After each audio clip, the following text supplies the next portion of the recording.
Hi there, this is Andrea Maury of Drea Renee Knits, and today I'm going to be showing you how I use mattress stitch to seam up some of my sweaters. So I begin by laying out my two pieces I need to seam side by side. Now if you want a hidden seam, you will want the right side of your work facing towards you. If you want an exposed seam, like I want with this sweater, then you want the wrong side facing you. So this is the wrong side of my work because I want to have a nice exposed seam running on the top of my sleeve on my cardigan. And then what I like to do is I just put in these little stitch markers. It just helps anchor my work for me as I seam. Just personal preference there. And I just place them every few inches to hold it together. And you are going to need a tapestry needle. I like this kind with a curved tip. I just find it helps me maneuver through my work.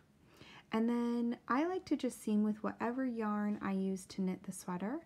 And the only really exception to that is if you're using a yarn that breaks easily, that can be challenging to seam with.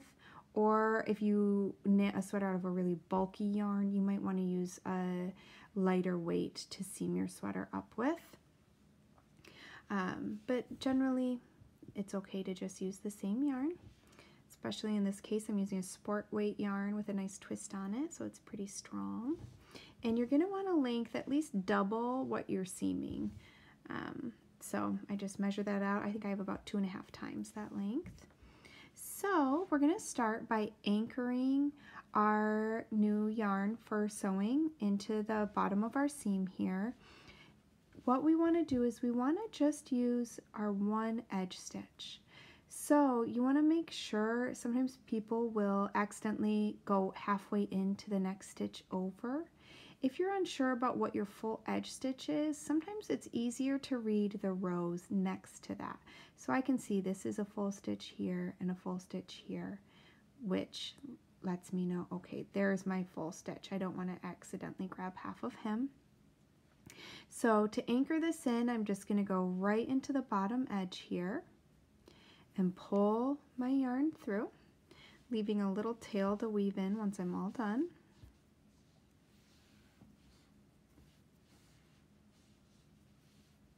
There we go. So it's just a little tail. And then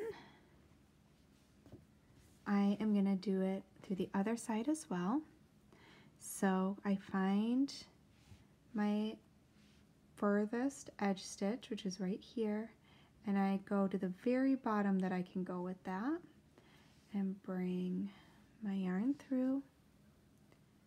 And then I simply just go back over to this side and pull my yarn through again, and that's going to kind of help anchor it in for me so that I can start seaming.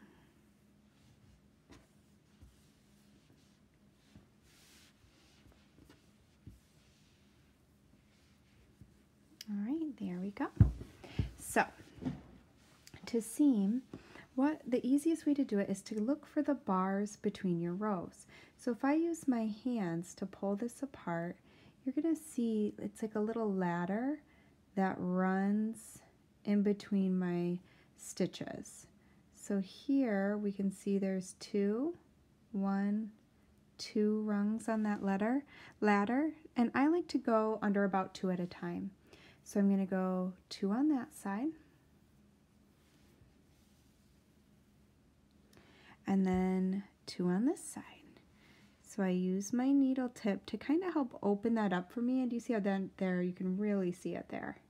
So there's 2 on that side, and we're just going to keep doing that back and forth until we've seamed up our whole sleeve. And you don't have to worry too much about there being a little slack, because every few inches we'll give it a tug and we'll kind of zip up our seam. So 2. Now you could do different rates. You could go 1 by 1, go 3 by 3. If you do too many, you might get kind of a ruched effect. So I find 2 is a nice even number. If at some point you realize your seam has gotten a little uneven at some point and you're going to run out on one side before the other, then you can go up an extra rung over here and one less over here, like a 3-to-1 ratio, until it kind of evens back out. And you know, seaming is actually pretty flexible like that. So you don't have to stress it. And the more you practice it, the more you might find you enjoy it because it's actually pretty rhythmic and it kind of feels like putting a puzzle together to me. It's really satisfying when we get to pull up and zip it up. So I'll show you that in a minute. So 2 on this side, and I'm just going back and forth. And as I reach my markers, I'll just pull them out. The reason I like to use markers on a long seam like this one is sometimes you can't tell if one side got uneven until you're at the top, and then if you didn't notice earlier, then you might have a really big difference. So I find that by anchoring it in with my little stitch markers, there's less of a chance of that happening. 2 on this side.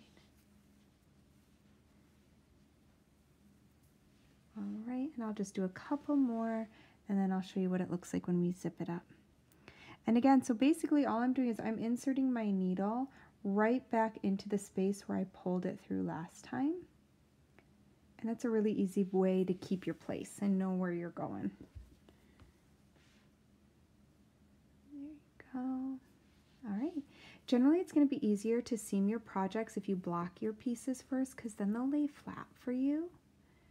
So that's a really good tip. If you've ever struggled feeling like you can't really see what you're doing, that was one of the things that kind of made me scared of seaming in the beginning, is I just felt like, oh, I can't see what's going on.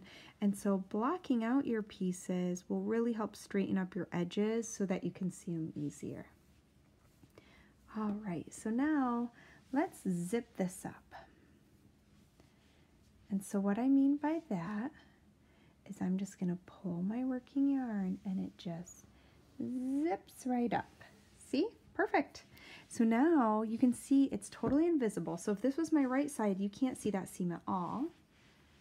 And then on this side, move that out of the way, here is that pretty exposed seam. So in this sweater, it's actually part of the design element where it looks like a ribbed column in between my 2 cables. And that'll be the top of my sleeve. So I'm just going to keep working my way all the way up until my whole sleeve is seamed up. I hope you found this helpful and that you enjoy some seaming in your near future. Thank you.